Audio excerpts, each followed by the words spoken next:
నమస్కారం, NS news కి స్వాగతం. నా పేరు ఉషా. ముందుగా ముఖ్యాంశాలు.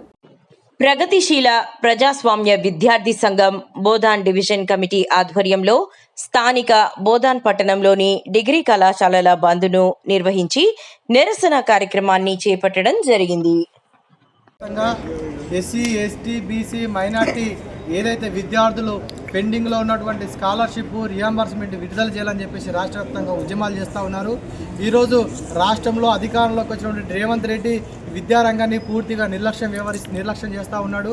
పెండింగ్లో ఉన్నటువంటి 7,200 కోట్ల రూపాయలని వెంటనే విడుదల చేయాలని చెప్పేసి ఈరోజు మేము నిరసన వ్యక్తం చేస్తూ ఉన్నాం.